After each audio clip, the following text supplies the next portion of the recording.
Et bah voilà, c'est terminé. Les vrais rois de la Ligue 1 ont repris le trône étant donné que nous on est des imposteurs. Le Barça aujourd'hui face à Levante n'a pas voulu perdre du temps. Dès la 4e minute, ils ont mis dedans. Sur une magnifique action du FC Barcelone, nous Cancelo a encore montré tout son talent. Le gars reçoit le ballon devant la surface, élimine un joueur, fait une passe en profondeur à Eric Garcia sur le côté droit. Et ce dernier enchaîne avec une passe en retrait pour Marc Bernal qui était bien placé dans la surface avec un magnifique appel. Il n'avait plus qu'à toucher le ballon, but. Vous voyez ce genre d'action où la surface est remplie de joueurs barcelonais qui font des appels? Et bah c'est exactement ce qui nous manquait hier. Vous-même regardez la différence. Et le deuxième but non plus n'a pas tardé. L'action commence sur le côté droit avec Lamine Yamal. N'ayant pas réussi à passer sur son côté droit, il revient vers le centre avec Marc Bernal. Le dernier récupère le ballon, fait la passe sur le côté gauche à Cancelo. Cancelo qui pour moi aujourd'hui a été l'homme du match, il a juste été incroyable. Et dites-vous qu'offensivement parlant, c'était le joueur du FC Barcelone le plus dangereux. C'est celui qui ramenait le plus de situations au Barça. Et j'ai même peur qu'après ce match, la Baldé retrouve le banc. Dès la 31e minute, Cancelo lâche encore un caviar, cette fois-ci à De Jong. Et encore une fois, comme vous pouvez le voir, la surface était remplie de joueurs barcelonais, contrairement au Real Madrid. De Jong n'avait plus qu'à mettre le pied, but. Au retour de Cancelo au FC Barcelone, il était en manque de rythme et là ça commence à aller. Ce genre de passe là, c'est pas Baldé qui va te les faire. Malheureusement dans ce match là, il y a encore une fois eu des joueurs qui n'ont pas été au rendez-vous, notamment Robert Lewandowski. À sa sortie, on a bien vu qu'il n'était pas content d'être remplacé. Et j'ai envie de dire mon ami, c'est sur le terrain, fallait prouver. Comme vous pouvez le voir ici, il énervait tout le monde. Lamine Yamal également, c'était pas son meilleur match, mais il était au-dessus des autres offensifs. Dani Olmo c'était le néant total, Rafinha n'a pas été au rendez-vous non plus. Et défensivement, top performance d'Eric Garcia qui a été auteur d'une passe D. Gérard Martin et Jules Koundé, très gros match de leur part également.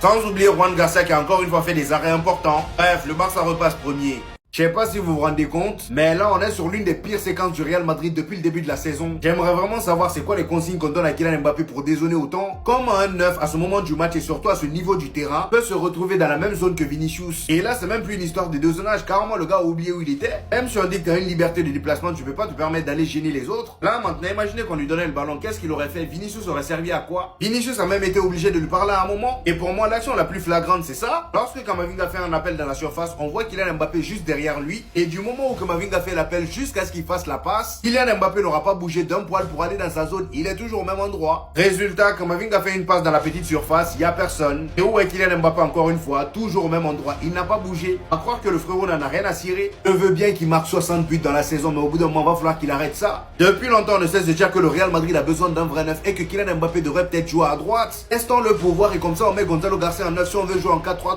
Ou sinon, si on veut continuer avec ce système de 4-4-2 losange qui est très bien d'ailleurs. Pour éviter ce qu'on a vu aujourd'hui avec Kylian Mbappé, il va falloir s'entraîner à être strict avec Kylian Mbappé. On ne demande pas non plus de rester statique, mais il faut que chacun respecte sa zone. Et surtout en tant que neuf se rende disponible pour prendre les dernières passes comme celle-ci.